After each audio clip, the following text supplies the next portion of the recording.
Hello everybody, hello, welcome, hello and happy holidays. Welcome everybody to another Dan's Fish live stream. We do this every Wednesday at 7 p.m. Mountain Time.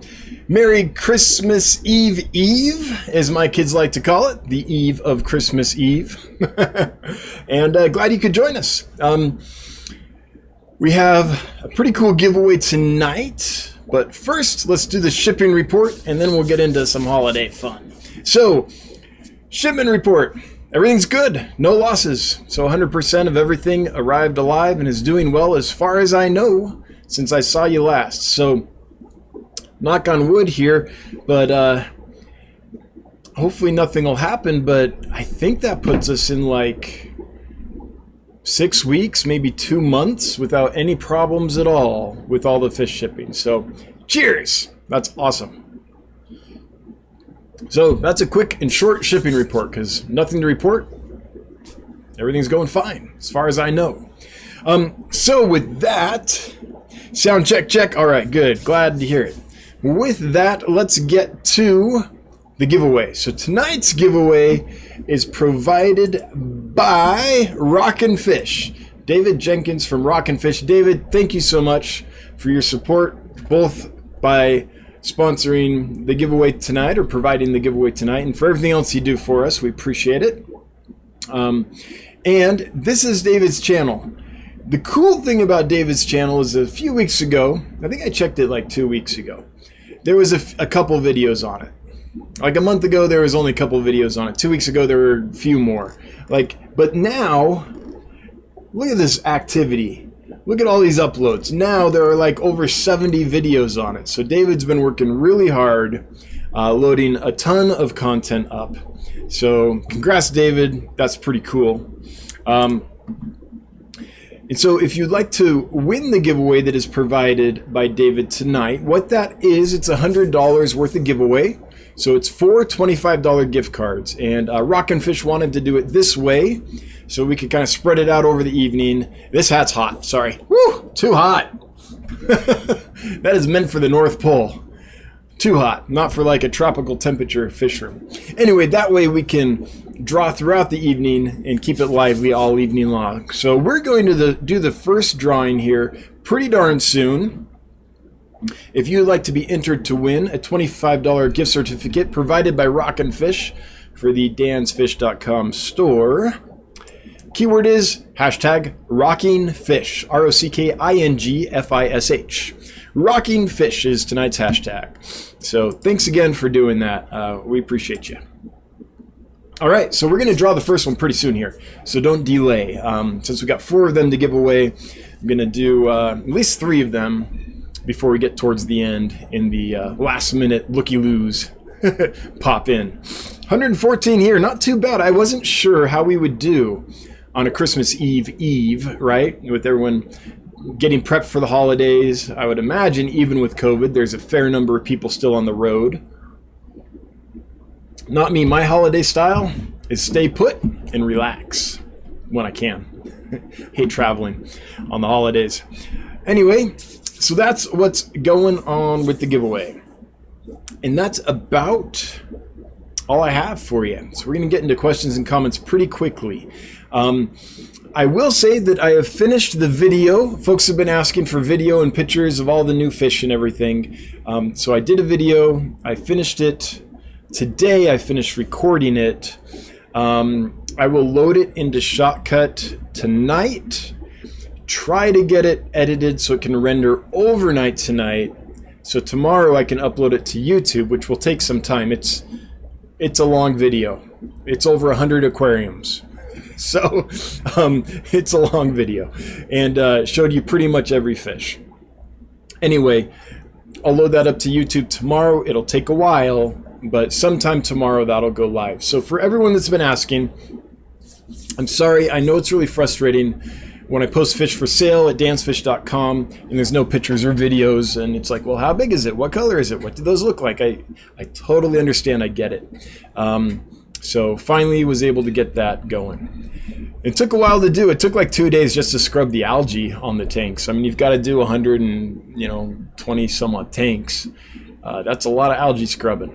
And then that's a lot of cleaning the outside of the glass. I didn't want water droplets, so I did the whole Windex type, you know, front of glass cleaning and everything. So hopefully it looks okay. There are some amazing looking fish on there, some gobies that I'm sure you've probably never seen video of before, and some other really cool stuff. So hopefully it's worth the super long video. Watch it in chunks. I mean, it's long. But anyway, that's the answer to everyone that's been emailing me asking for pictures or videos. I'll try to get some pictures in. I don't know how quickly that'll happen, but I'll try to do that. That takes a lot longer because you have to move over the lighting. The lighting, when you put extra bright lighting on a tank, it usually kind of startles the fish a little bit. So you have to give them time to calm down. Then you go and try to get some good pictures, but the fish are swimming super fast. Yeah, olive. Sharon Miller starting it off. What are the yellow and red fish behind you? All right, I'm going to crowdsource this question, Sharon, and people will tell you. People in the chat will tell you. All right, so with that, I think it's time to get to the first giveaway. So this is for a $25 gift certificate to Dan's Fish, provided by Rockin' Fish. Check out that YouTube channel, Rockin' Fish. In fact, I'm going to throw the URL in the chat real quick so you can find it easily. And the first winner is Chad Hill. Chad Hill, is that your second win? I think I remember you winning something before. Chad, if you're here, you've got a minute to respond.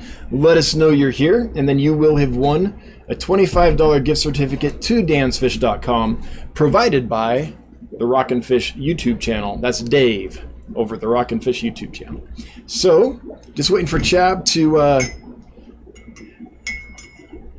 respond here. Let us know he's here, and then we can move on with questions and comments for a little while till we get to the second giveaway. And we'll do 4 of these tonight, so a lot of giveaways. Oh man, come on Chad, bring it Chad. Cheers.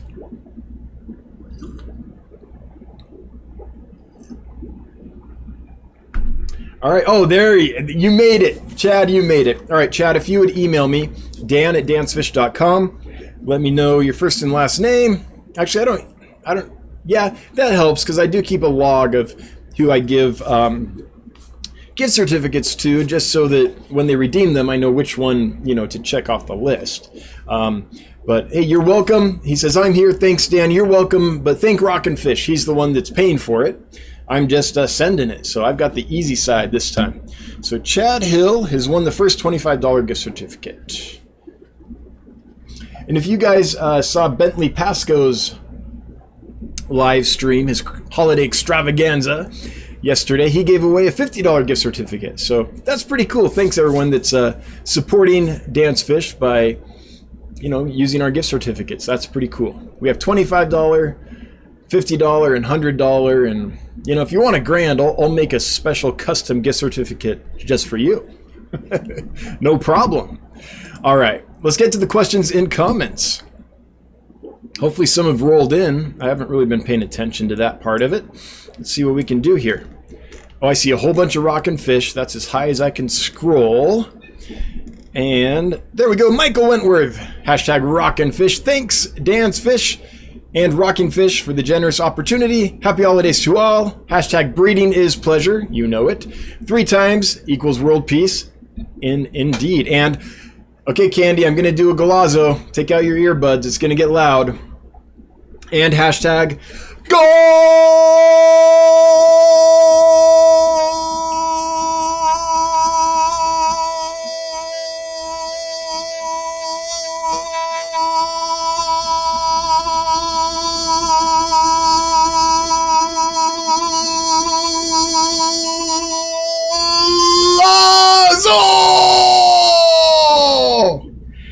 That was fun. I haven't done that in a while. Whew. I need a drink. All right. Figured I'd do that early because if I wait till late in the stream, my voice gets so rough from talking so long that it's like, ooh, I don't know if I want to do that. That's not going to feel good. I have pretty good diaphragm control, but still. All right, let's get to the next one. Hey, is that Skipper's Aquariums? Good to see you. Good to see you, Candy Overhauls. Thank you, mods, for being here. Appreciate you all. Happy holidays. Special happy holidays to the mods. Thank you, thank you. And to any investors watching, thank you, thank you, thank you. All right. Sharon Miller, did you get your answer? They are golden Denison barbs or roseline barbs, if no one answered. I'm sure they did, but. Orange cones. Gotta clean the glass for video. That is your staging background. Yep, that's right. There's been a few times when I've forgotten, done all the work, and then looked at the footage and was like, ooh, that ain't putting my best foot forward. Now, there's a couple green water tanks and stuff like that, but I like green water, so I mean, it's hard to video in, but it's great for the fish, so I don't fight green water at all. Edward Nelson saying, hey, glad to hear about a new video. Yep, finally got one coming. Should be there soon. Should be there tomorrow. New Mexico Aquatics. Hey, little Bobby, I hope you're doing well. Thanks for making this year more enjoyable and for all your help. Happy holidays. Hey, right back at you. Thanks for being an active part of this community and making this live stream and this channel and this community work just by being a good member of it. That's pretty important for a thing like what we got going on here. There we go. All right. Just scrolling, looking for a question or a comment. Peplin Creek Aquatics throwing down $1.99 super chat. Thank you so much, Peplin Creek. I appreciate it. That follows Kayla's Aquatics 99-cent pile of fertilizer. All right, my plants will be happy. My plants will enjoy that. Thanks, Bob. Good to see you, man. Okay, I think we finally got past all the kind of introductory stuff, and we're on to questions and comments now. Cool. Isaac Cornstubble. Hey, Isaac, good to see you. Started a war on ick in a 55-gallon tank, have Bolivian rams, swordtails, angels, Siamese algae eaters, roseline barbs, ta-da! Pearl gouramis, Madagascar rainbows, some cories, and a betta. Any of those sensitive to heat or salt? Depending on the species of cory cat, there are a few that like lower temperatures, but I'm guessing you have one of the more common ones. Swordtails don't like a ton of heat, so be careful there. But besides, and roseline barbs don't like a ton of heat either. But any of those, if the water is clean and well oxygenated, should be able to take it up into the low 80s, like 82 degrees or so, without any problem. Now, if the water is not well oxygenated and you boost the heat, then you could have a problem, because the warmer the water gets, the less oxygen. Sorry, guys, I bit my tongue a couple days ago. You know, one of those idiot moments where you're just eating dinner and then for no reason your mouth betrays you and you take a chunk out of your tongue. Yeah. So I got a big, like, you know, and a few days later you get that spot on it that hurts. So it's a little harder to talk than normal. So my S's and stuff might be a little slurred sometimes. But water, as it gets warmer, absorbs oxygen less efficiently. And so if there's less oxygen available for the fish to breathe, there we go, fish to breathe, you could get some issues there. So now be aware with salt, it'll kill any plants. And the other thing with salt is, I don't know any fish that can't take salt if it's applied properly. You could have a problem with like your cory cats or your bottom dwellers if you put a bunch of salt in the tank and you have this pile of salt on the bottom and you create this zone where it's really concentrated. So it would be better if you pre-mixed your salt in some water and then poured that around the entire length of the aquarium, so it gets mixed in better. If you don't want to do that, you can take a real fine net, like a brine shrimp net. I use like a 10-inch brine shrimp net. Put that up on the rim of the tank, so it's at the surface of the tank and hanging into the water. Dump your salt in there, and if you put that in the flow of the filter, then the salt will, from there, kind of dissipate into the water column. What you want to avoid is a big pile of salt on the ground, on the bottom of the aquarium, where it can get so concentrated and so hypersaline that fish swimming through that can die. That's why I think Cory catfish and a lot of other bottom-dwelling fish have a reputation of being sensitive to salt. Not that they are, but someone dumped in a big pile of salt where it was super concentrated. The bottom-dwelling fish swam by that or into that and kind of sat on it, and suddenly it's dead because it's in this weird zone that was created, right? So that's my thoughts on that. K. Batty. Peacock gudgeons in GH of 16, would they be okay? Yeah, absolutely. With peacock gudgeons, I wouldn't worry about hardness. I wouldn't worry about pH either way. In fact, a little harder is better. I think what you're doing there is probably better than soft water. What I would worry about is ammonia and nitrite. So keep that water nice and clean in any pH, well, within reason, and any hardness level within reason.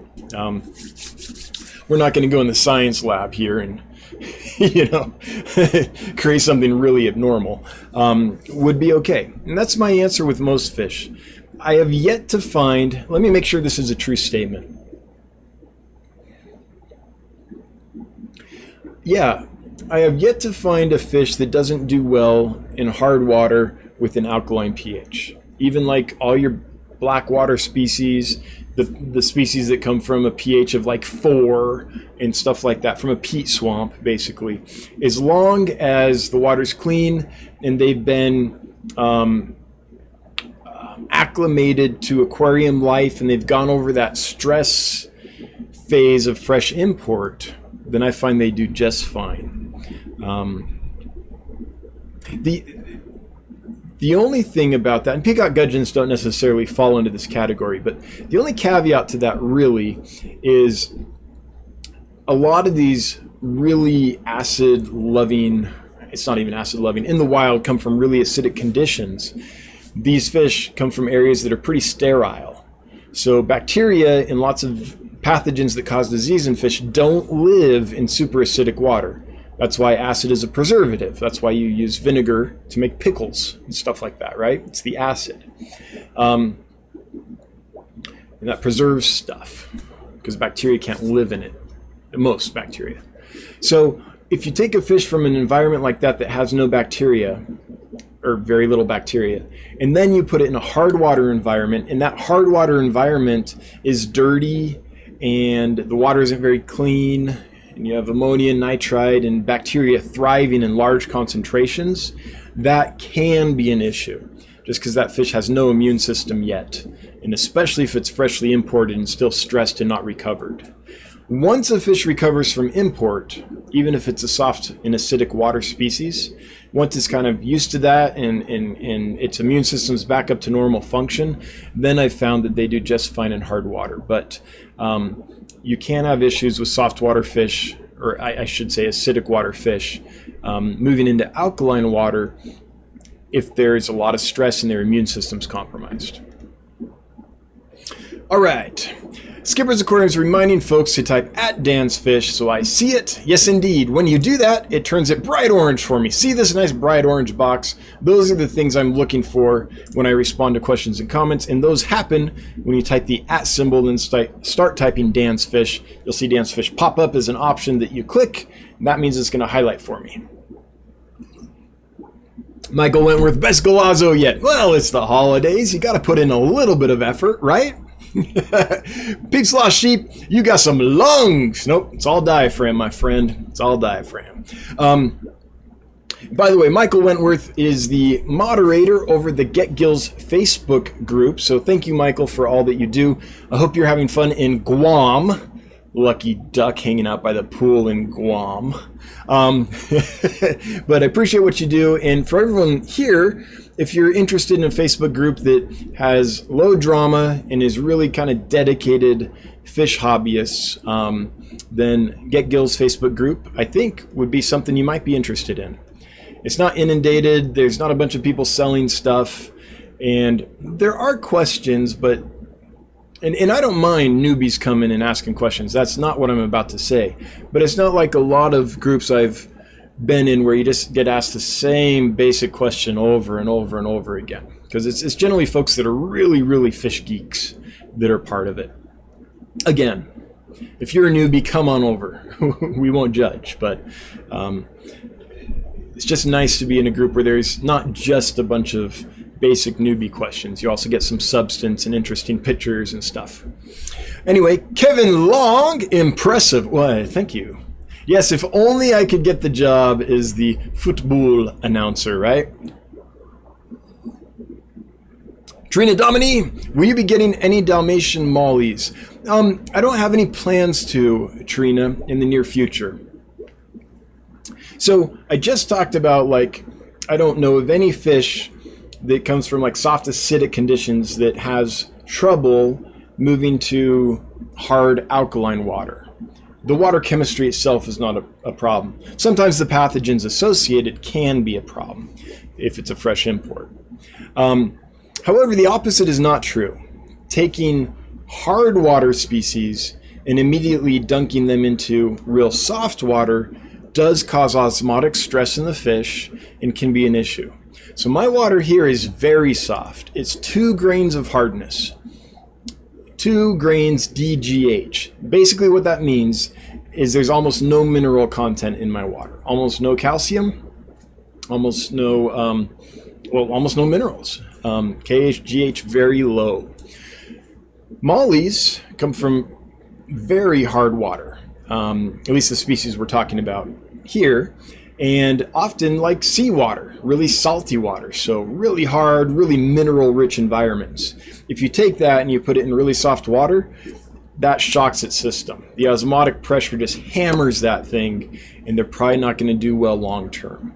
So because my water is soft, I generally avoid most hard water species. Sometimes I make an exception and I'll put a bunch of crushed coral in a tank or something, or sometimes I can find them from a source that has been breeding and raising them in softer water for a while, so they're more accustomed to it.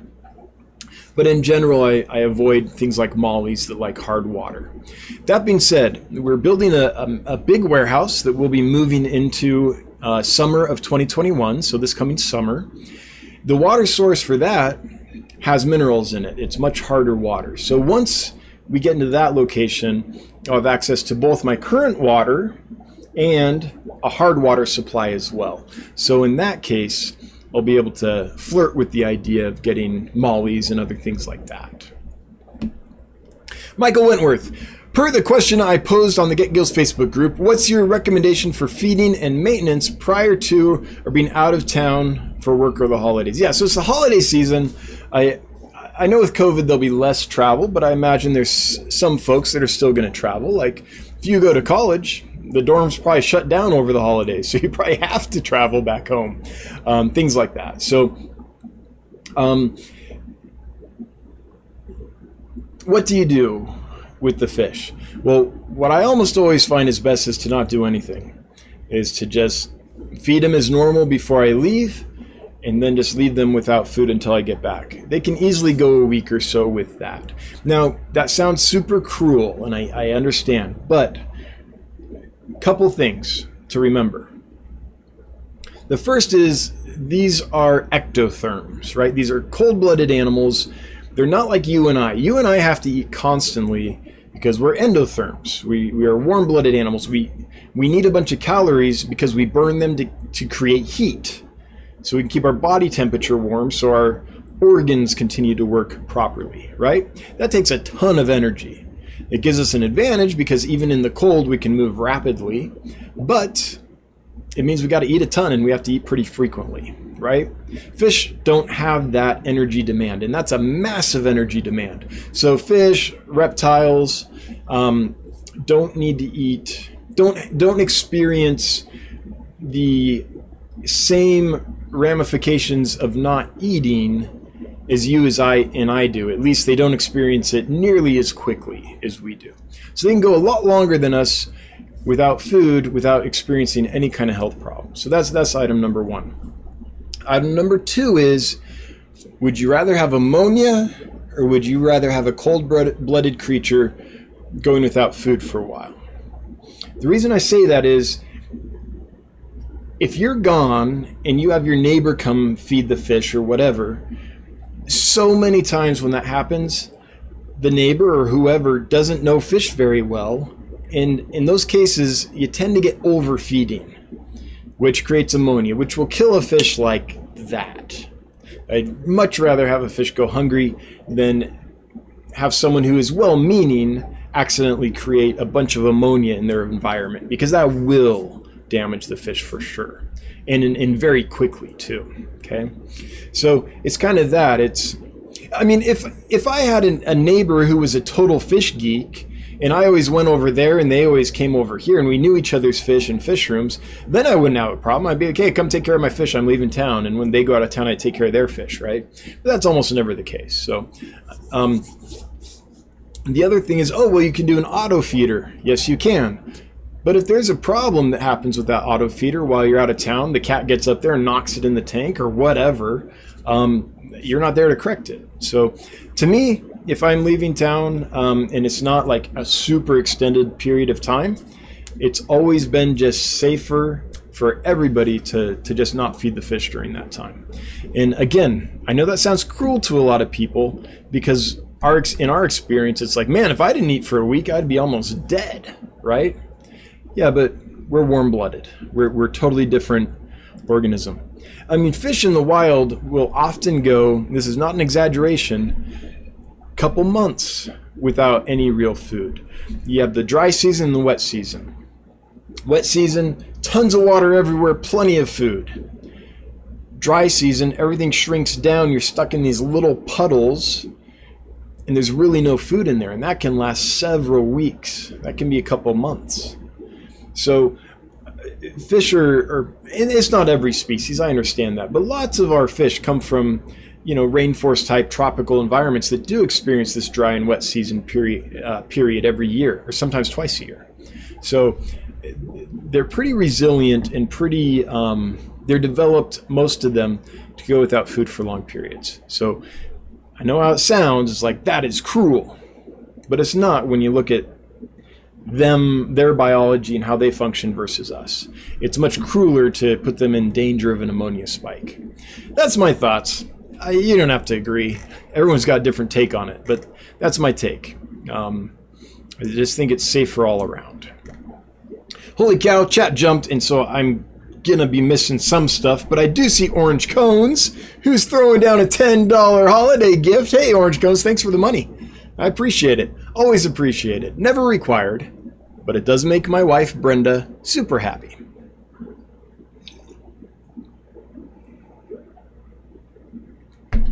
Just one more fish with Josh. This is a great question. When do you start shipping again after the holidays? I'm thinking around the 10th or so for me. Yeah, that sounds great. I'm going to start shipping on the 4th, but there's nothing wrong with waiting till the 10th. So here's what's going to happen, right? But from about around a week ago or so to Christmas, it's just chaos. Like, all the holiday packages are going through the mail and stuff. And then for a few days after Christmas, it's chaos because there's a backlog. People ordered Christmas stuff too late. It hasn't got there yet. So for a little while before and after Christmas, you really don't want to be shipping. But I think that by the 4th, things will be cleared out enough that it's probably safe to ship again for me, because I'm shipping next day. So if something is delayed, I pack them to last several days in the mail. So if something were delayed, the most it would probably be 2-day shipping. And the fish can handle that just fine the way I pack them. If I was shipping USPS, I might not ship till mid-January, January 15th or so. 10th, you said 10th? Yeah, that sounds good. But for me, it works with next day shipping to do it as early as January 4th.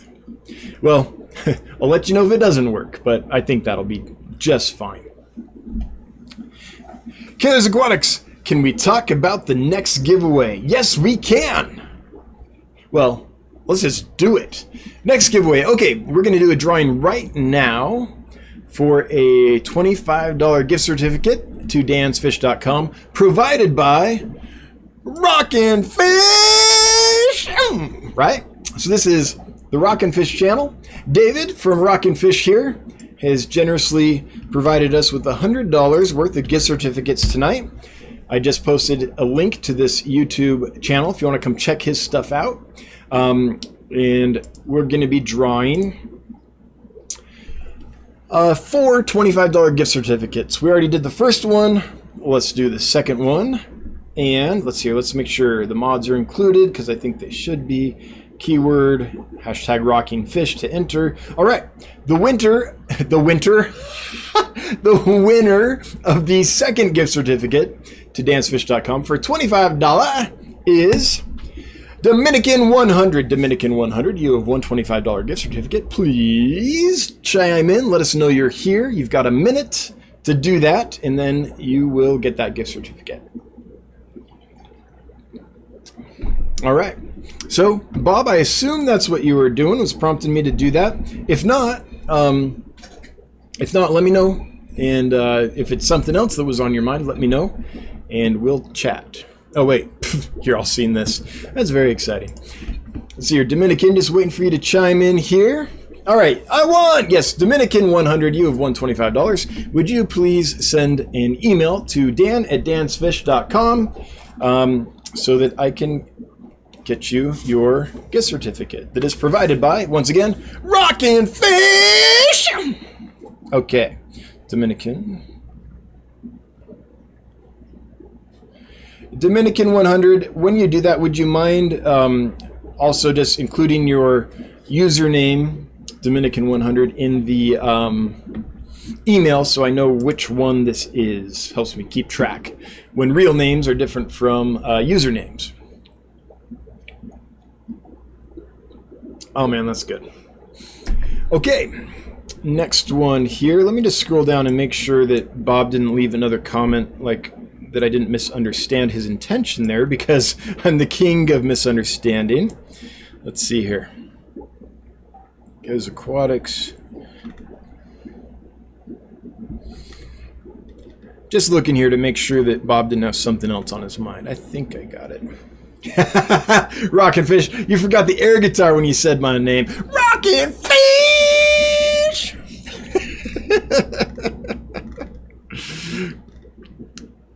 Alright, I don't see anything else from Bob there, so. Bob, if I totally misunderstood it, just like send me a text or something. I'll check my phone in a few minutes.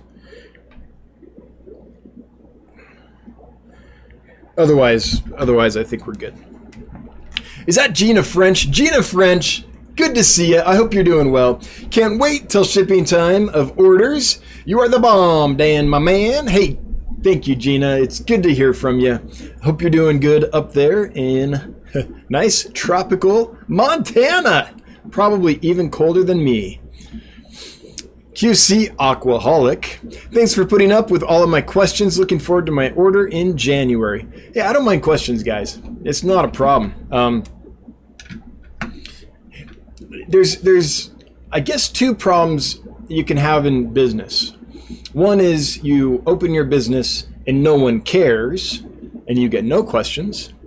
And the other is you open your business and people care, so you get lots of questions. I would much rather have problem number 2, lots of questions, because it's not a problem. It's an indication of a healthy business that has a healthy community or customer base supporting it, right? So the worst thing would be if I was trying to do this business and it was just silence. Like no one was emailing me, no one was messaging me, things weren't moving. So I don't mind questions, because to me, it means that we're onto something, because people are interested enough to take the time and make the effort to send me a message or a question. It's like, oh, okay. Like, if you didn't care, you wouldn't even make that effort, right? So I'm glad to help.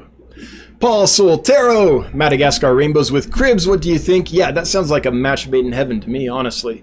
I think Cribs and Madagascar Rainbows would get along famously. And on the video tomorrow, I've got a whole bunch of albino cribenzas, which are pretty cool. So I can't wait for folks to be able to actually see them. Peeps Lost Sheep, still one of my favorite usernames. Did you sell all the Anie gobies? I did. Yes, all the Anie gobies that I have are spoken for. And in the video tomorrow, I'll show you them and tell you a little bit about why. Hopefully they're not more than spoken for. But I still have, for those that don't know this fish,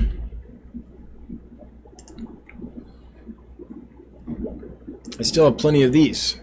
Stiphodon rudularis. They are every bit this pretty. They are absolutely stunning. And you'll see those in the video too, what they look like in the tank. They're awesome fish. So if you're looking for a colorful Stiphodon and you can't get the Anniae, the rudularis are, I mean, I think they're just as pretty personally. Okay. But yeah, those sold really fast. The blue avatar angelfish sold super fast. We still do have zebra avatar angelfish. There were a couple other things that were just like gone really fast. Maria Z, can you tell me how many Annie gobies are, how the Annie gobies are doing and what they're eating? Thank you so much. So they're doing fantastic. You'll see them in the video tomorrow. They eat pretty much any food that falls to the bottom. So they graze on algae wafers. They'll just go nibble on it all day long. If you put in like, what are the ones? Extreme nano pellets, and they'll sink to the bottom and they'll go and grab those. Like they're not hard to feed. Anything that goes to the bottom and kind of stays there for a little bit. They aren't like a fish that goes and gulps food. They're a fish that goes and scrapes on food. So think of a snail, basically. Just gradually scrapes into something, algae or flakes or pellets or whatever. They really like baby brine shrimp too. I give them baby brine shrimp frequently just to make sure they're kept bulked up. But in a well-established tank, there's going to be plenty of biofilm to graze on, especially if you have plants or wood in there or rock work or anything like that. So I think they'll be fine. The thing that I think could be detrimental to them is, first, if they're in a new tank that isn't well established, so there's not a lot of biofilm. I mean, ammonium nitrite will just knock them dead real quick because they come from really pure streams. But plenty of biofilm, I think, is key. And then the other thing is, if they're in a tank and there's a whole bunch of really fast eaters, they could get out competed for food. So if you put an algae wafer and then a swarm of Danios goes and just surrounds it, right? And the gobies can't get dwell time with the food because it takes them so long to actually eat a meal. That could be an issue. But besides that, I think they'll be fine. So I guess I'll just tell you, Maria Z, I mentioned this in the video that I made. So I think I got 15 of them in, and they're doing great. No problems, no losses. A couple days ago, there were 15 in there. I went in today making the video, and I could only count 5. No deaths, so there's no bodies. No fish chips, meaning they didn't crawl out of the tank and then like dry up on the floor somewhere. I can't for the life of me find 10 of them. Like, I haven't taken any of them out of that tank. There's no deaths and there's no fish chips. So the only thing I can think is if they maybe swam down, or like scooted down into the sponge filter, inside the sponge filter, because they do like a lot of current. So maybe they went down in there. And I wanted to check that earlier today, right when I was done the video, but then I had to get on here. So they're doing great, but I can't account for some of them. And it's kind of like a UFO situation. So I'm a little worried about that because I sold a lot of them, and I'm hoping I can open up that sponge filter and there'll just be a group of them down in there. But I'm a little worried about it. So doing great if I can find them. Patricia Kloppel, Merry Christmas to Dansfish and family. Hey, right back at you, Patricia. Thank you so much. Good to see ya. Barb. That's great, because that could be the fish, or it could be this person's real name. I've asked Santa to please let me win a $25 gift certificate tonight. I've been a pretty good girl this year. All right. All right. Did you send him a letter, though? Did you, like, mail it to the North Pole asking for it? Because, you know. I watched Elf, and apparently that's what you're supposed to do. Sorry for that noise. I'm just stirring my my tea here. All right. Kevin Leong, can't you make water harder but not really soft? Oh, you can do either one. So I could, like if I was like, man, my dream fish is a Dalmatian Molly, I've got soft water, I could take the effort and make a hard water tank, sure, absolutely. Or if you have hard water, you can soften it, you can get an RODI unit. So reverse osmosis deionization, RO, reverse osmosis, deionization unit, and you can soften the water. Or you can buy distilled water and cut it into tap water and then put it in the tank. Or you can get like a water softening resin bag. I'm not sure how well those work, but in theory, something like that could work. So you can do it. But my issue is I have an overflow system. So every night, the water turns on automatically. A third to 40% of the water in the tank is changed, and is changed by new water coming into the aquarium and old water flowing out of a bulkhead. So with that kind of constant flow, I mean, it's hard to mess with my parameters too much, because the moment I get it right, that night the water will change and new water will come in and disrupt everything, right? So I don't do that. I just keep fish in the water I have, pretty much. Just because I like to have an auto water change system. But absolutely, if I didn't have an auto water change system, if that wasn't important to me, I could mess with parameters. However, for anyone starting, I wouldn't recommend messing with parameters. What usually happens is you end up trying to get the perfect pH or hardness or whatever, and you end up not having stable conditions in the aquarium because you're constantly trying to change them to meet the perfect parameter you're trying to reach. And that effect on the fish is more damaging than having the less than perfect parameters. I was going to say imperfect, but it's not that. It's just not what you're going for, right? So if you're trying to reach a parameter and you get close, yay, and then you come back the next day and it's changed, and so you mess with it, get it back again, yay, and then the next day it's all changed again because your water chemistry isn't stable. That kind of, we call it the yo-yo effect. Perfect, oh it crashed. Perfect, oh it crashed. Perfect, oh it crashed, or whatever. That can be very damaging to fish. So I prefer just to keep them in whatever I have. But yeah, you can mess with parameters.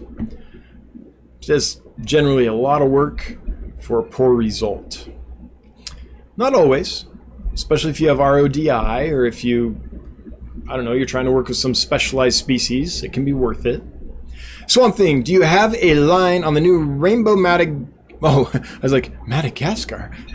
New Melanitania species Kalitawa. Kind of. I mean, I know some people that are keeping them, but I don't have a line on like anyone doing it, raising enough that it would be like commercially viable. But they're pretty fish. So for all intents and purposes, no. Like if I just wanted to get a few, because I was a diehard rainbow head and that was my last dream rainbow, and I had a tank and I was going to breed them and distribute them or something, I could probably finagle it, but nah. Not for what I'm doing here. Papa Rock, good to see you, Papa Rock, been a while. One of my stir-by Corys has a white bubble on both sides of his head just behind the gills. Almost looks like it's coming out of the gills, not fuzzy, smooth like a sack. Only one with it. Any ideas? So is the operculum swollen, or like the operculum, the gill cover, like does that go back and then kind of flare out, or is it like a bubble? Because sometimes the operculum, the posterior edge of it, the edge furthest away from the nose, can get a little flare out on it. And I'm not sure what causes that, but I've seen that a few times. My suspicion is it's usually something irritating the gills. It could be a parasite, could be a water parameter, something like that, that causes them to kind of push their gills out so they kind of flare. But I'm not quite sure. And I'm not saying that's what's going on here. I'm just thinking out loud. Smooth like a sack. So like a sack, I'm thinking like some kind of bubble kind of thing back there.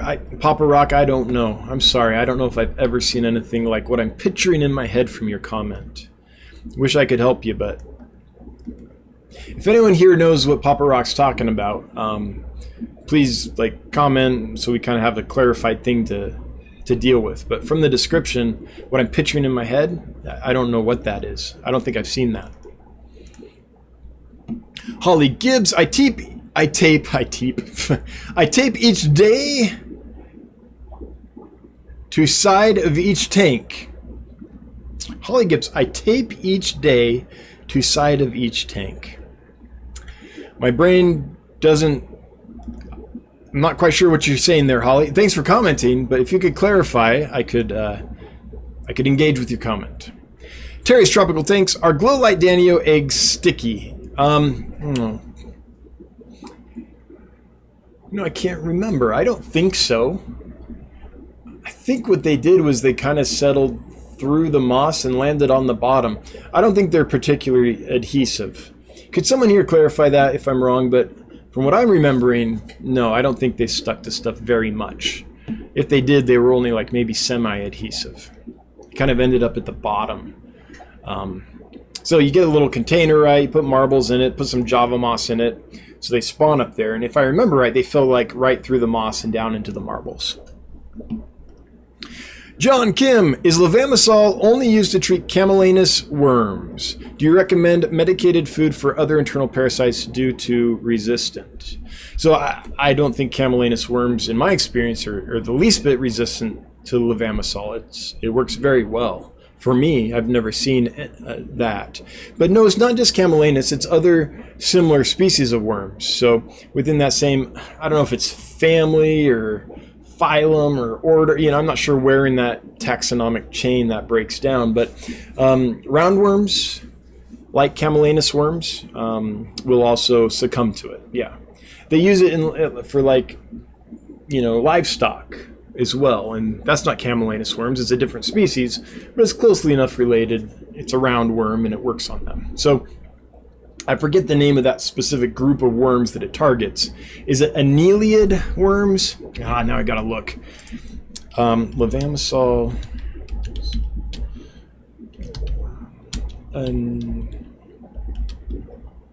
Okay, let me see. Is it the Aneliidae?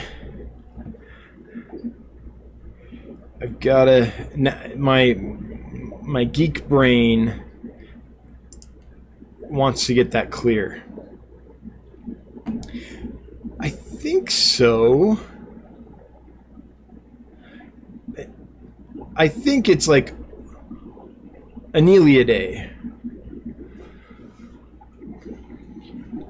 Oligochaeta, is that what it is? Anyway, there's a specific group of worms that it works on, much more than just camellianus worms. Well, whatever group the camellianus belongs to. Crowntail Half Moon, Eggnog Dan, what the spike? Fresh water. Well, yeah. So it's not eggnog. This is like tea. I basically make a chai tea. And whether I spike it or not, you'll be able to know. If we get to the end of the live stream and I can't remember my name, you'll know it's spiked.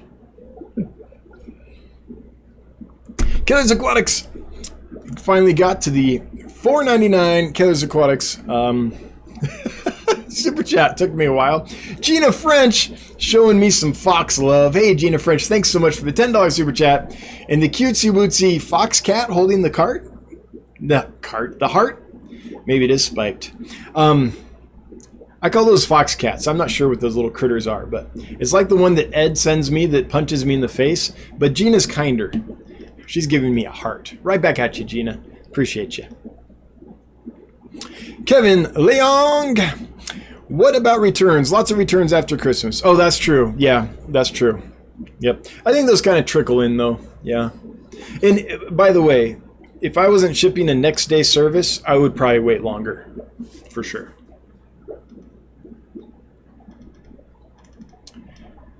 Rocking Fish. You forgot the air guitar when you said my name. Heck no! Okay. So, all right, hang on. Chat's about, there it goes. I knew it. I knew chat was going to jump. It did a thing where it freezes for a second. I was like, yep, here it goes. I'm getting to know my chat jump signals. Last Raven is the next comment I can see. So, Last Raven 215. If you left a question or comment above this, and I didn't get to it, it means it was lost when chat skipped, because this is as far as I can go. I literally can't go above Mismatched Socks asking Zen how they're doing. So the first comment or question I can see is Last Raven. So if you're above that and I missed it, just repost it, please, and I'll try to get to it. I'm thinking about starting shipping, but being in New England, it's cold. Do you think it's worth attempting shipping when it's warmer, or just go for it now? Shipping super red plecos. Last Raven, if you're new to shipping, which it sounds like you are, it might be better to wait until it's warm. Just because there's so many less problem variables when it's warm. So if you were brand new to it, I would say, why don't you wait till it's warm? Then you take all the worry off of if the heat pack doesn't work properly, if the insulation doesn't fit quite right, if something's put on the side of the truck instead of the middle of the truck and it's exposed to the cold on the side of the truck, or in the delivery truck, or if there's a big delay, if it's delayed for 4 days and your heat pack burns out or something like that, right? So when you take away all the problems that can come with the cold, that might be what you want to do if it's your first time. That would be my suggestion. Unless there's someone in your area that is experienced shipping and can kind of sit down and walk you through it, then it might be worth doing. And hey, if you decide you want to do it anyway, then good on you. Like, that's fine. That's your decision. No problem. But I think if I was just starting, I would try to make it at the easiest time of year as possible, and that's when it's nice and warm. QC Aquaholic, will you ever get darters? I love darters, and I've been able to get some a few times in the past. If I could find someone who could supply me darters in the quantity I need at a price that makes sense for resale, I'd probably do it. Yeah, I really like them. I used to keep and breed orange throat darters. I like greenside darters. I like rainbow darters. I like darters in general, sand darters. But unless you live in an area where you can actually go collect them in quantity and get enough to sell, it's kind of hard to get them. Like, I don't know anywhere I could buy them, like someone that collects them and then wholesales them to people like me. All I know is people like Jonah's Aquarium that go collect them and then sell them themselves, or Sachs Aquaculture. But for natives, I don't know anyone that's supplying them into the supply chain at a place where I could actually purchase them and not have to like buy them at retail and then mark them up for you, right? That doesn't make sense. Yeah, but I do like them a lot. Darters are amazing fish. Okay. What I would say is, if you're looking for darters, check out Sachs Aquaculture, SACHS Aquaculture, and Jonah's Aquarium. Those are two native fish suppliers that I can think of. Or join NANFA, N-A-N-F-A, or even just go to their website and poke around. You might be able to find someone that could supply you with whatever darter you're looking for from NANFA. North American... NANFA. Oh, what does that stand for? Native American Fish Association, I think. North American Fish Association, one of those. Can 5015 asking what the yellow and red fish behind me are.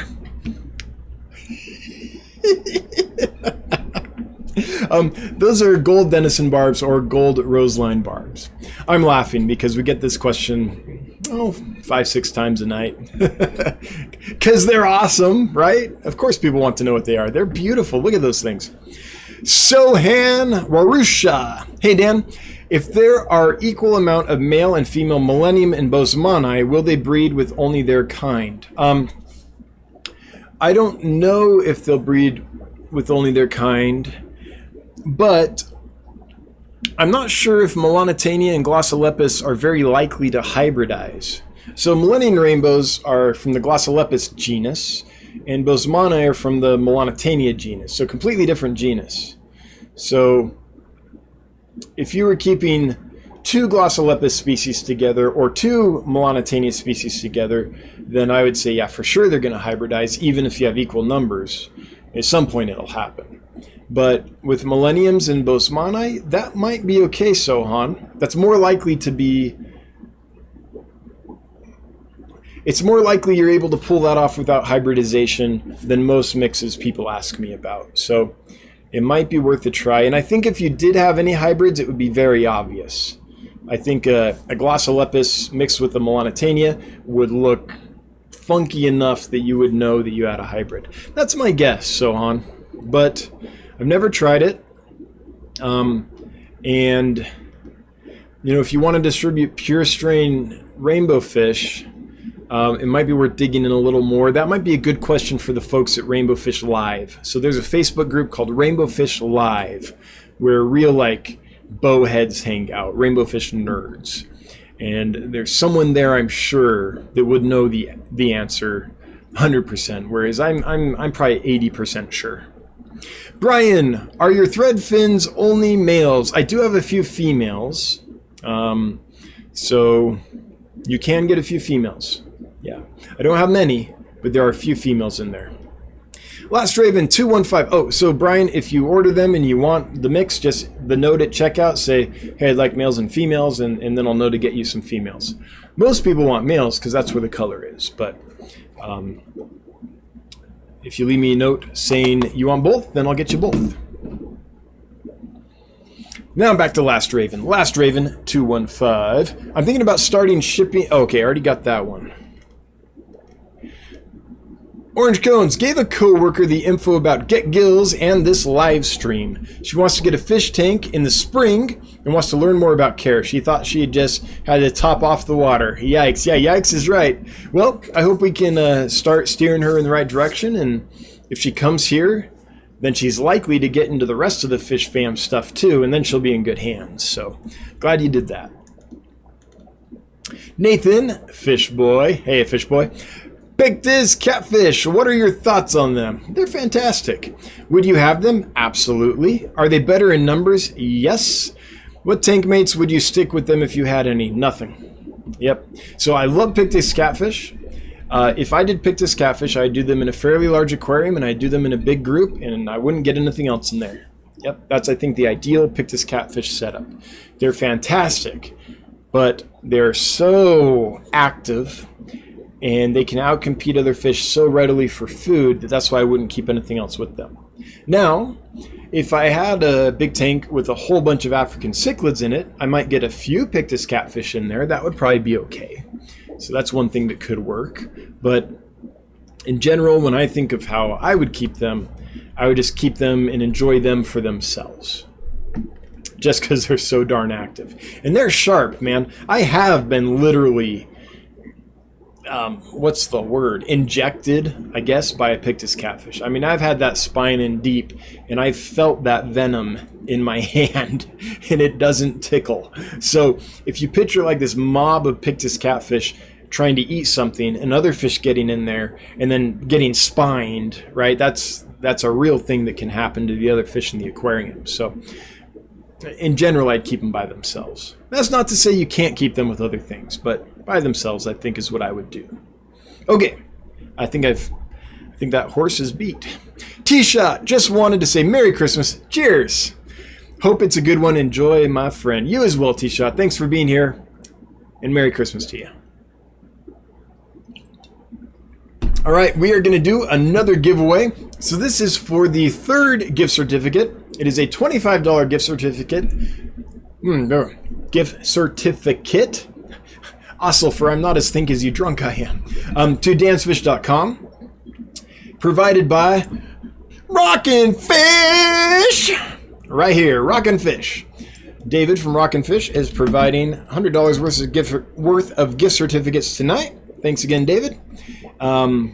So The winner of this one is John Colin. John Colin, you have won a $25 gift certificate to Dan's Fish provided by Rockin' Fish. So you've got 1 minute to let us know you are here so you can win. And if you're not, we'll redraw. Swamp Thing, do you have a line? Oh, already got that one. Zach Billings, any ideas on how to keep a jumping fish in a tank with an open top? I want to have a escape with wood coming out of the tank. I don't. I mean, in theory, you could keep the water level so low that there's so much glass above it that the fish couldn't jump out. But fish can jump surprisingly high. In the past, when I was just learning, I knew killifish could jump and I didn't have a lid. So I had a 10-gallon tank. I had 2 inches of water in it is all. Put a couple killifish in there. I can't remember which kind. One of the Aphyosemians or Fundulopanchax. And came back the next morning, they had all jumped out. So they had cleared 2 inches of water. The rest was all glass. They found a way to clear it. Wild type bettas can do the same. Fish can jump a lot further than we think. So I can't think of a case where, unless it's a paludarium, I can't think of a case where you have like an aquarium with a decent amount of water in it and the wood coming up and an open top and keep jumpers in the tank without a lid. Yeah, I think your options are either a ton of glass above the water, and I mean a lot, or a lid. I can't think of any way around it. Now, I will say this. No, I won't. I'll get in trouble. Yeah, no. I have some tangent thing that in theory could work, but probably not in practice, and I don't want to say it because then your fish will end up fish chips on the floor. Holly Gibbs saying, maybe they are invisible. Holly, I'm sure that made total sense when you posted it, but it was so long ago that I can't remember what it was. John Colin is here. Awesome, John Colin. Congratulations. Please send me an email, John, dan@dansfish.com. Just writing down. Okay, so we have Chad Hill, Dominican 100, and John Colin have all won a $25 gift certificate. Who will be next? Who will it be? We'll find out a little later.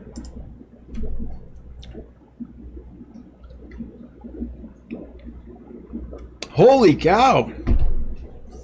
Paul Soltero. I cleaned my canister filter Monday and found 5 stir-by fry in it. Wow. So you got Corridors fry in your canister filter. Well, I hope they were alive and you can do something with them. Might be time to get a pre-filter on the inlet of your canister filter to prevent fry from getting sucked up into it. There you go. That's a good, like... Hey, KG Tropicals, that might be a fun question to ask when you guys do your surveys before your videos. What's the weirdest thing you found in your filter? Kevin Long, yes, but it is much more expensive than I thought.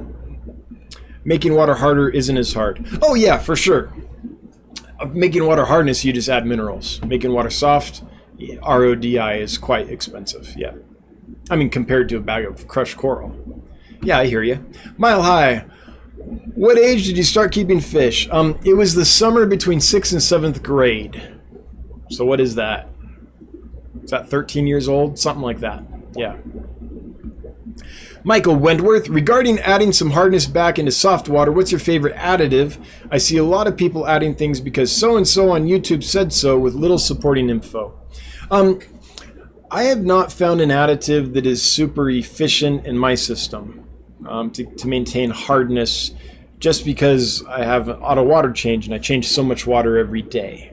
So by the time hardness is absorbed in the water, you know, you flush out 30% or 40% of it every night, it's not going to maintain it really hard. So what I found to be, in theory, the best is just crushed coral because it's going to dissolve fairly slowly, so you're not going to get a ton dissolving in the water. So when the waters change, you're not going to experience this massive shift in hardness every night. So when I do it with crushed coral. But I have not done like a big scientific test over a long period to see how effective that is, or anything like that. Honestly, it just makes me feel a little better. I'm not sure how efficient or effective it is due to the amount of water I change and how frequently I do it. Yeah. So that's the honest truth about that. With one exception. When I do it, it's usually because I have a live bear, like a swordtail or a platy or a guppy or something. And generally what I'm trying to do is put it in there, and then I shut off the new water for the first couple days, because I'm not feeding them. They're probably going through a dose of medicine or something. And I just want, so I'll put in the crushed coral, turn off the water, and it'll sit a couple days in there before I get that new import in that has live bearers in it. So my thought is that it's had a couple days to get a little harder. I put the live bearers in there, and then I usually don't change the water for a couple days after I put them in there. This is how I use the crushed coral. And then I turn the switch, and then it gradually exchanges out, and it becomes like the rest of my tank. So really what I'm trying to do with crushed coral is not like long-term hardness. It's just help a newly imported fish through its first couple days so it doesn't experience as much osmotic stress as it normally would while it's dealing with all the other stresses of import. So that's kind of how I use it. After that's done, I don't trust that it does much after the first couple days. Ghostly Cicada 327. Would you consider keeping and breeding Amazon mollies if they were available to you? Probably not. I'm not doing a ton of breeding. I mean, I breed stuff for fun on the side a little bit. But for the business, I don't generally breed fish. It just doesn't make sense to tie up several tanks to breeding and rearing fish when I could sell fish so much faster if I bought them from someone else that bred them in some quantity. So the economics don't work when I'm trying to run a business. So basically, I can tie up a lot of tanks to breed one species and maybe raise a group every month or two to size that I can actually sell. Or I could take those 5 to 7 tanks and I could probably flip them 2 or 3 times. I'm using the word flip. I mean, that's horrible. I don't flip fish, but I could turn over the inventory in each tank a few times, in each tank a few times, in the same amount of time it would take me to raise a couple batches of fish. So that's what the economics boil down to when you're doing it for business. Patricia Clopelli, no Clopel, no I on the end. I made it a scientific fish name. Patricia Clopelli. Do you sell plants like moss? If so, how much? I don't. I'm really low on plants right now. I'm not a plant guy, mostly a fish guy. I keep a few plants, but I don't have a lot to distribute. I've been feeding a lot of them to my scud cultures right now because I'm trying to get those booming so I can try to get some pipefish in sometime. Skipper's Aquariums. With your blackworms, have you ever had leeches? Oh, every time. If so, how did you get rid of them? I don't worry about them. So the place that breeds the blackworms, there's pretty much one source in the United States. It's in Fresno, California. Or is it Bakersfield? Can't remember. It's in California. And they supply blackworms to pretty much everywhere. So if you're getting blackworms, you're getting them from the same supplier, and there's leeches in their stock. So you're not going to get a leech-free source. I'd have to see that to believe it. But when we think of leeches, we think of what we see in the movies or in a Gary Lang rainbow fish presentation where you're going through the jungle and they're on you and they're sucking your blood and all that. There are hundreds and hundreds of species of leeches.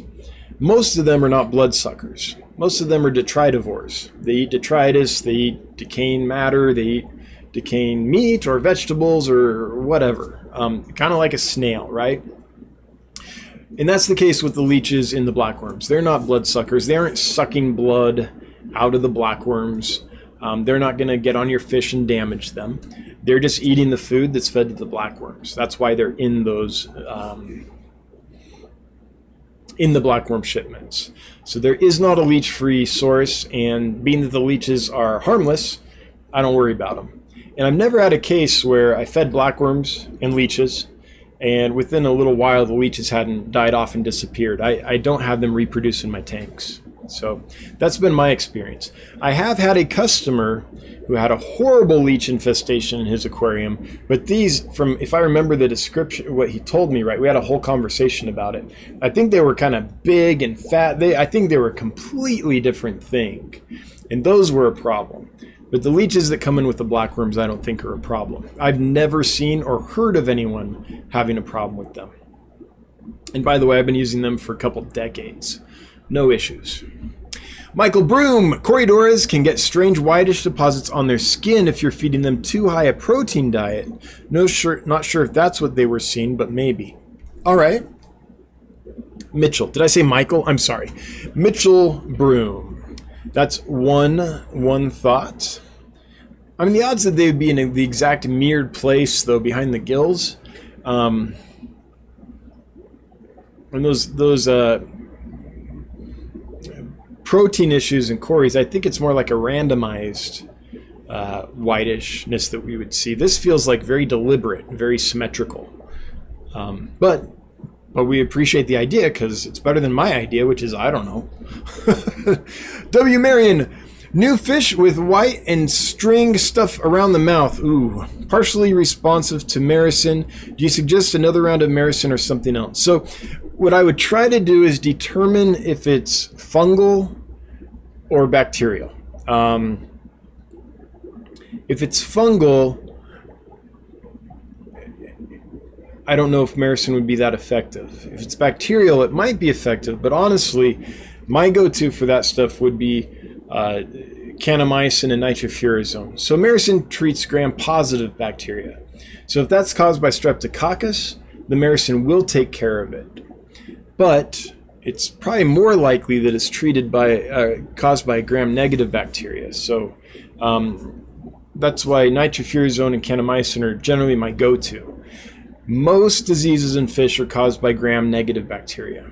So if it's been partially responsive and you've done the whole treatment, hang on, let me think. The question is it responding to the Maricin, or is it responding because now it's in better conditions? Or is it just fighting it off on its own? I guess what I would do, since you've already done the Maricin, is I would do another round of it. And then if it hasn't helped, then I would try a gram-negative bacteria killer, like kanamycin and nitrofurazone. That's, I think, what I would try. Now, W. Marion, please understand I'm not a veterinarian. I don't know that much about it, but I'm just trying to think, if this was my experience in my fish room, and that's what had happened, that's probably how I would handle it. If I was confident it was not a fungus. This person's username is I hate stupid people. Jeez. Coming on strong there, Mr. or Mrs. User. Then what are you doing on my live stream? You understand I'm the one hosting it, right?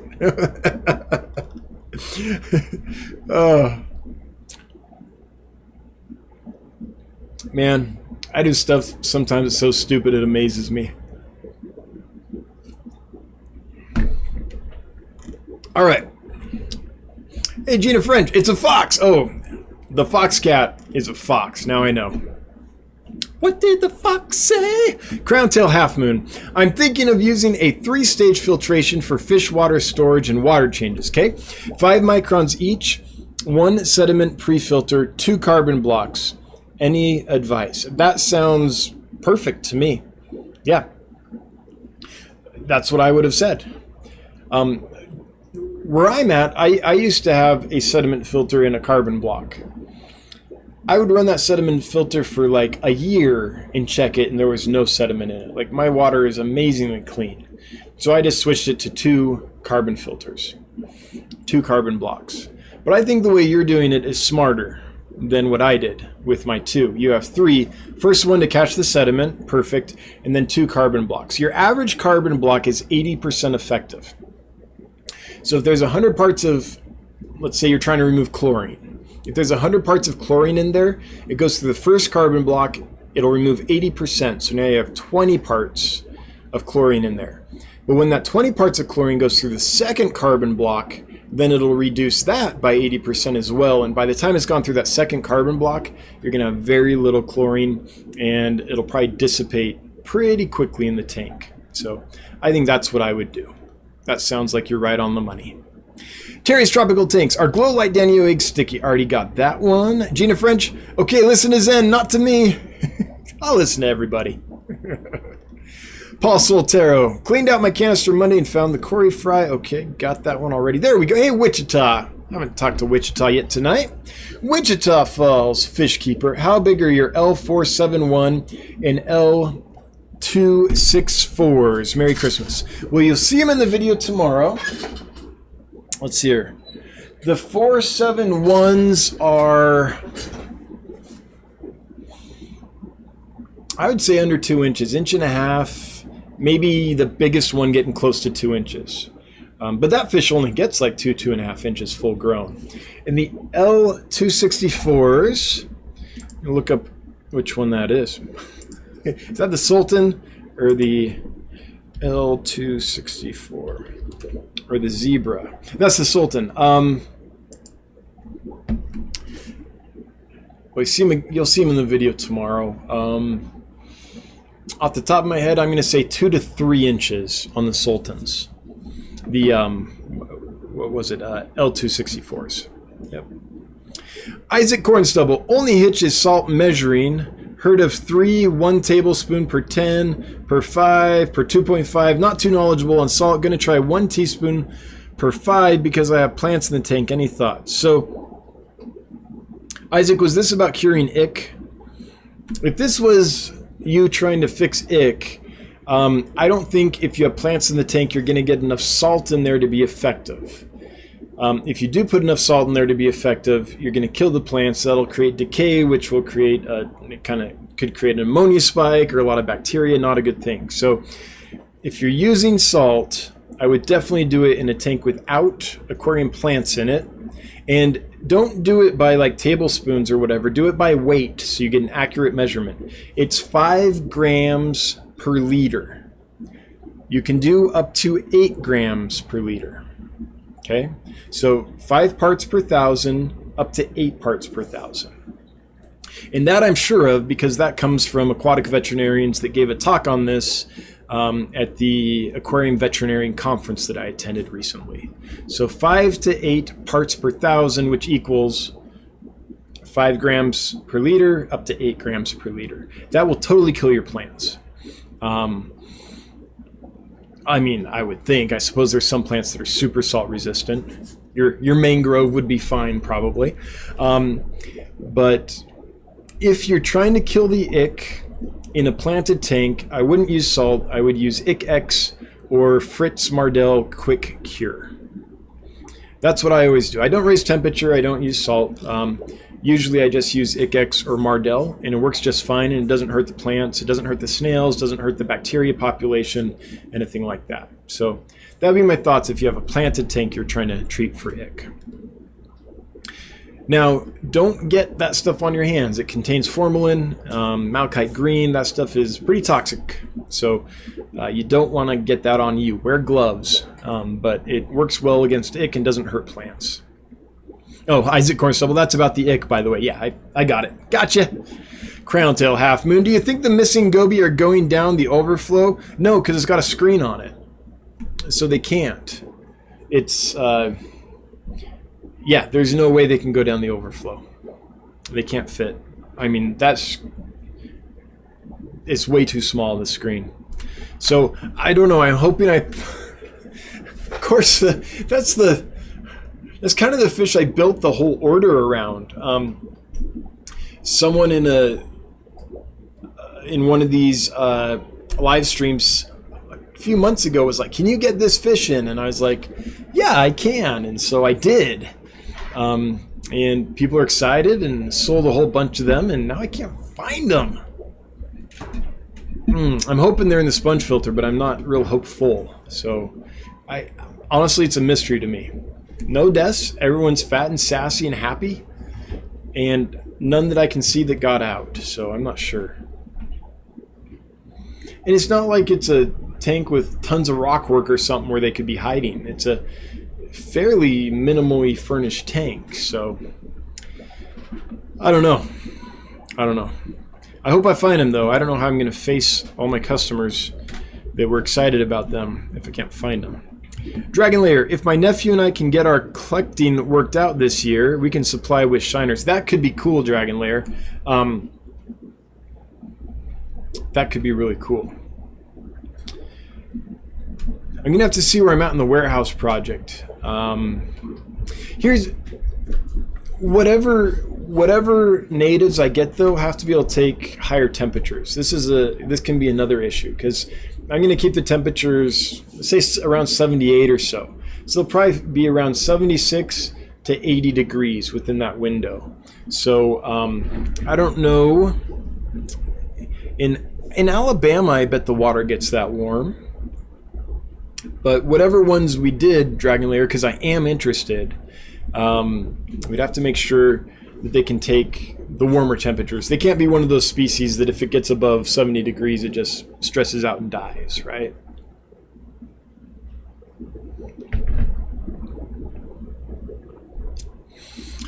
Oh, Sax Aquaculture is out of most darters, says W. Marion. Okay. Yeah, I think this is kind of I think they generally collect those more around the spring. I'm not sure how much collecting they do this time of year. Hoon Aquatics, hey, good to see you. Hope you're doing well. Melanitania, Glossolepis, and Chilotharina can hybridize. Oh, good to know. The crossing rainbow is theorized to be Glossolepis incisus and Melanitania bosemani. Well, there you go. There you go. So maybe it's not a good idea. Thanks for clearing that up, Hoon. Like I said, I was only about 80% sure about that one. Orange Cone, since the Denison Barbs have so many common names, why not rename them Dan Barb? Yes, throw another common name at it. Let's come up with a new name for the Denison Barbs every week. Let's really stir this pot. Yeah, I mean, I think Denison Barb is probably I was going to say that's the best one, because at least it refers to the scientific name Denisoni. But Roseline Shark has been used so much.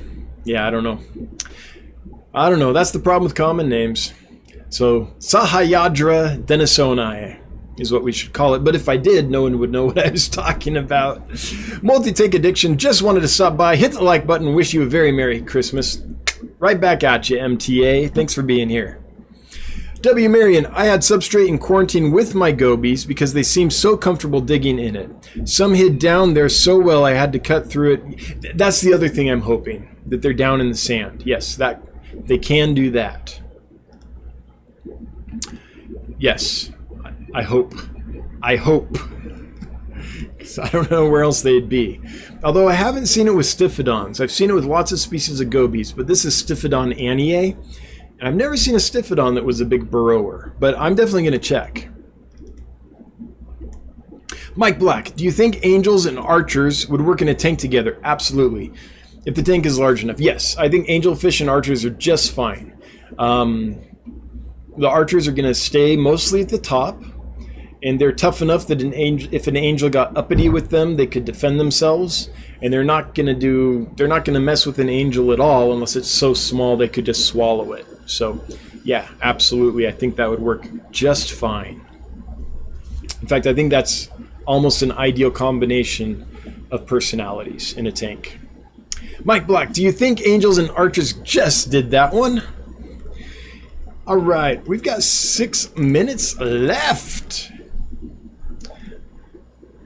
Matt F got your... Oh, just retracted. That means... I was like, what? Are you messing with the mods? No, you're retracting your own message. That's okay. That's okay. Here we go. Paul Soltero. There is a Co-op Chorus sponge on the intake. There is, and they still got through there. Well, I stand corrected, Paul. That's crazy. Wow, they must have got sucked through when they were just itty bitty. Well, congrats on the babies. I don't know. That's amazing to me that they made it through the pre-sponge filter and didn't get like so mangled in that process that they made it through. That's cool. I don't know. Consider that one a bonus, I guess. Congrats. Surprise stir-by. Let's do the last giveaway. We've got 5 minutes left. This is for a $25 gift certificate to Dan's Fish, provided by Rockin' Fish. Yeah. This is Rockin' Fish's channel, if you want to check him out. He's pouring gas on that thing. A few weeks ago, he only had a few videos. Now he's got like 74. So check out Rockin' Fish's channel. And the winner is Anthony's Fish Friends. You have won a $25 gift certificate from Dan's Fish. You just got to chime in, let us know you're here within the next minute or so, and we'll get that to you. While we're waiting, though, the fry are alive and swimming around, says Paul. I kind of figured, because if they weren't, like, you probably wouldn't even recognize them. If they were dead, they'd be, yeah, all kinds of, they wouldn't even look like fish by the time they were in a canister filter.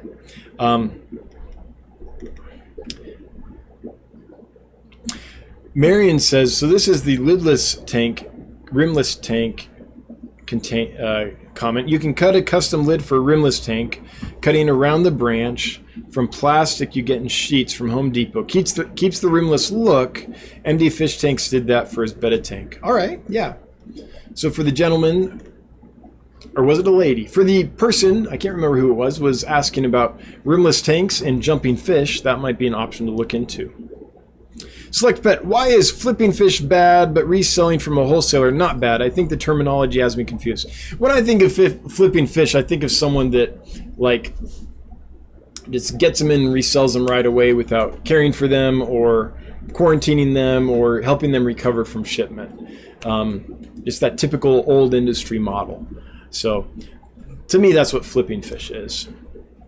And I think reselling from a wholesaler is bad if you're not taking the time to get them recovered from the import process and get back and robust before you sell them to your customers. So to me, a fish flipper is someone that buys a fish and immediately just resells it. Whereas what I think we should do is get our fish, take care of them for a couple weeks, make sure they've recovered and they're going to do well for our customers before we sell them. I mean, the success rate when you do that is just amazing compared to the old model. So to me, it's worth doing that. So, I mean, it's not official terminology, but when I say flipping fish, I'm talking about, hey, I just got this fish. You want it? You know, that's what I'm talking about. Okay, Anthony's Fishy Friends did not respond, and it's been over 2 minutes. So we're going to redraw. Sorry, Anthony. Derek Barron, you have won. Please respond. Let us know you're here, and we'll get you a $25 gift certificate.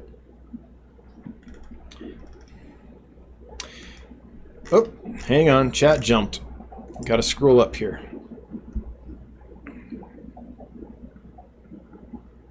Holy cow, I got to scroll up a ton. Whew. Okay, got it. Fishy Mon 64. Do fish eat the blackworm leeches? Some will. I like feeding them to puffers because they'll chomp right through them. Some fish will. They're pretty tough though, so not all of them will. They're like hard rubber. But if you have a bigger fish or something with real teeth on it, yeah, they'll eat them. I purposely feed them to puffers. Derek Barron is here. Awesome. Derek Barron, you have won the fourth and final $25 gift certificate provided by Rockin' Fish for a total of $100 of giveaway tonight. Thank you, David from Rockin' Fish, for doing that. I really appreciate it. Derek, please email me, dan@dansfish.com, so we can get you, boom, your winnings. All right.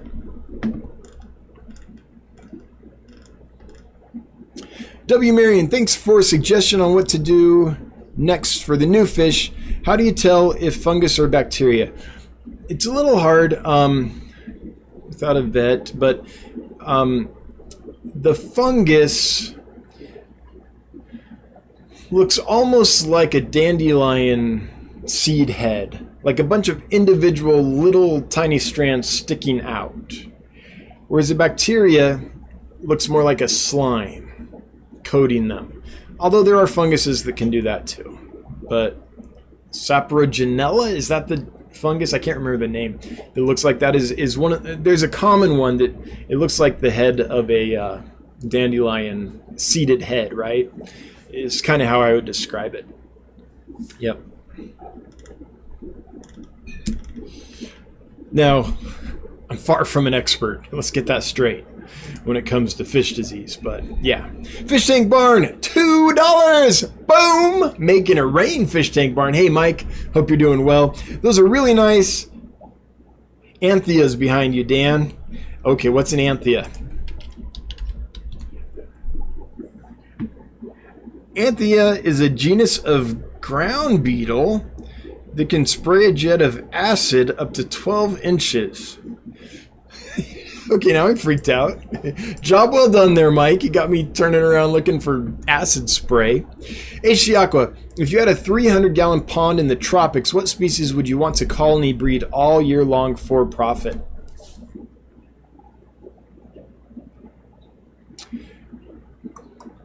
In a pond. I was going to say like Betamacrostoma, but they're likely to jump from a pond. I don't know. I guess what I would do in that case is probably think of something that really needs preservation. So it's not popping to my mind, but what species really could use preservation? And since it's for profit, there's still a market for. So what's out there that is in trouble? Maybe Chilotharina centeniensis. Maybe some of those rare endangered rainbow fish or blue eyes. Blue eyes, in my experience, don't jump horribly, so I wouldn't be so worried about them jumping out of a pond. Maybe something like that. I don't know. Pseudomugil reticulatus comes to mind. Really endangered in lots of its locations, and probably wouldn't jump too bad in a pond. So I don't know. That's just one. G.R. Colwell, can I feed gouramis? Oh, and there's a ready market for them as well. Can I feed gouramis dried mealworms? The container says I can. Sure. Just keep in mind that they're really fatty and high in protein. So, oh, we're over. Okay, we're going to end this. So I wouldn't feed a lot of mealworms because they're not a balanced diet. But sure, you can feed a mealworm every now and then. All right, with that, we've got to close this out because... hang on, I got to answer Swamp Things, and then we're going to close this out. Swamp Thing says, how are the Glossolepis multisquamato membrano river you have different than the ones more commonly available? So they're just from a known location collection point. They're not just a random aquarium strain that's been farmed in the industry for a while, and we don't know where it came from, and we don't know its provenance. So we know where these came from. We know they're a pure line, is basically the difference. Now, a lot of the multisquamata that you'll get from the general pet trade, they no longer have the same extent of the finnage. Whether it's because the line has been poorly kept and the genetics have degraded over time, or what Gary Lane talks about when he talks about them is the possibility of hybridization that curtailed the fin shape a little bit, things like that. So we just know they're pure line. We know where they came from. So it's like a painting, right? If you get a painting and you know the provenance, there's just something special about it. And usually they command a higher price, paintings like that, versus something where the provenance is in question. So that's my answer to that. Okay, sorry guys, I gotta lock it down. We're at 8:34, so we're over time. Before I do, though, I want to thank my moderators for being here and helping every week to make this, I don't know, what I think is a fun live stream. I enjoy doing it. I assume you do as well, or you guys wouldn't be here. Thanks for everyone that sent down a super chat. Always appreciated. Never required, but they do make the wife super happy. Fish Tank Barn is correcting me. Anthias are saltwater fish, like your barbs. Oh, yes, I do know what you're talking about. Sorry, I Googled Anthia and it told me it was an acid squirting beetle. I thought you were trying to startle me, and you succeeded. I do know the fishers you're talking about. Yep. With that bright line down them? Yeah. Okay, I got to what? Mods, super chatters. Thanks to those that asked a question, left a comment, made this stream lively. Those that answered questions and comments I couldn't get to. Appreciate the knowledge base that shows up here and helps out every week. All you lurkers, I'm with you. Hail the Lurker Nation. Everyone watching on the replay, I hope you can be here in person one day. But until then, hey, enjoy the replay. Happy holidays to everyone. Thanks to Rockin' Fish. Dave, thanks for making the giveaways tonight possible. I really appreciate it. Until next one, have a good one, everyone. I will be here next week. So next Wednesday, 7 p.m. Mountain Time or 9 Eastern. Until then, have a good one.